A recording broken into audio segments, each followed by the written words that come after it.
Welcome to Be Money Strong in Minutes. I'm Brian Halverson, certified financial coach and your guide up the mountain.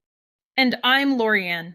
Every episode, we take one real financial situation, one real framework, and break it down in minutes. Because the right move at the right stage changes everything. Today, we're talking about Shaylee's story and what happens when shame starts running the budget. If you're in this situation or you know someone who is, this one's for you. So, Lorianne, I want to talk about a client. We'll call her Shaylee. And her story is one I see all the time. She was someone who, she knew what to do with her money, but she still felt completely stuck. But, and this is what's so incredible, she didn't just walk away from credit forever. She decided to rebuild it on purpose, one careful decision at a time, for years, until her score hit, get this, 830. 830 after a bankruptcy? That's not luck. That is some serious, sustained discipline. It's incredible, right? It shows what she's capable of. So you have this picture of someone who is really, really responsible. But then she and her husband took a trip to Europe. A great trip, well deserved. But when they got home, the math had changed. The classic vacation spending hangover. The classic. Across a few cards, they now owed about $8,600. And some of those were older cards where the interest rate was sitting at like 27%. Okay, that's the part that hurts. That's the emergency. Exactly. And that's where most people would start the conversation, right? How do we pay this off fast? How do we protect that amazing credit score? But the real issue was something quieter, something I call spend creep. Bend creep.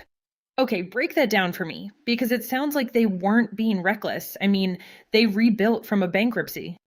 They weren't. They pay their cards off in full every single month.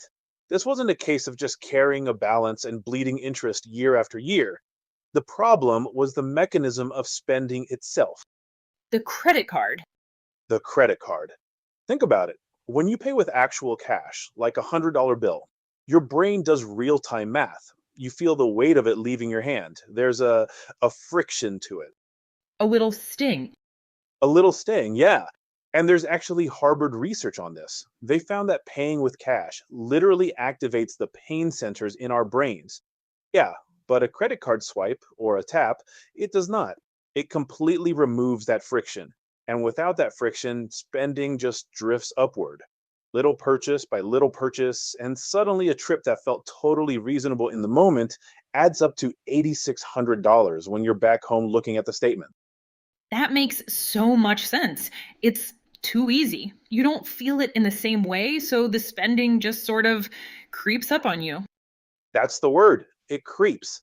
And then there's this other detail, and this is the part that made Shaylee the most upset, the most frustrated. Her excellent credit score, it actually started working against her. Wait, how? How does an 830 score work against you?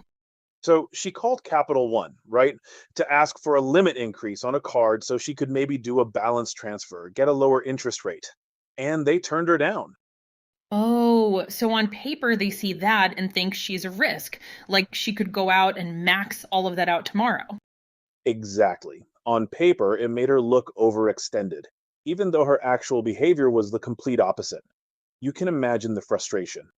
I'd be livid. It feels like a paradox. You work so hard to build the score, but then the reward for that is being seen as a bigger risk?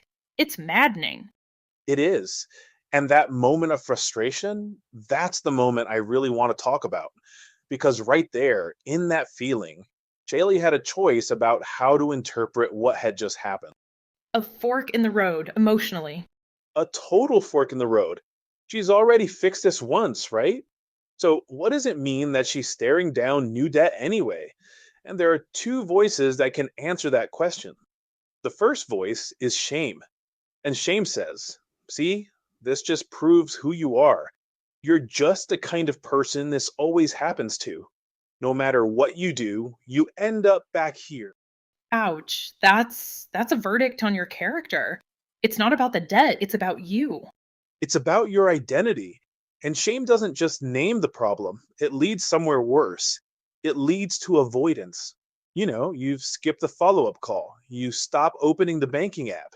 You just let that $8,600 quietly turn into 12,000 because looking at it feels so unbearable.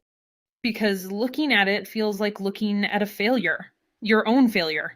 Yes, but there's another voice, and that's the voice of guilt.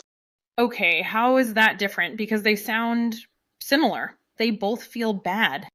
They both feel heavy for sure. I'm not going to pretend guilt feels good, but guilt answers that same question completely differently.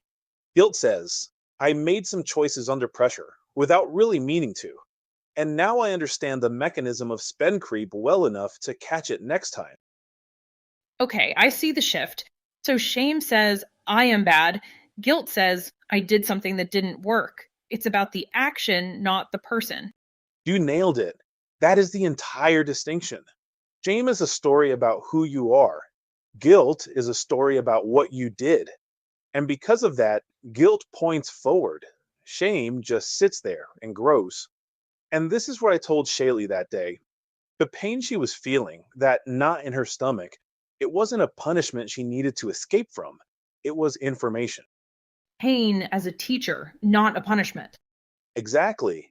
Our brains are wired to remember threats way more vividly than comforts, right? A real financial consequence, one that you feel directly, it often teaches you faster and sticks with you longer than any amount of good advice you read on a calm, easy day. Right. You can read about spend creep all you want, but feeling the sting of that $8,600 bill, that's a lesson you don't forget. You never forget it. The pain itself was never the problem. The question was what she would do with the pain. If she treated it through the lens of shame, that debt could have been the reason she gave up on financial planning altogether. And she'd just repeat the cycle. And repeat the cycle.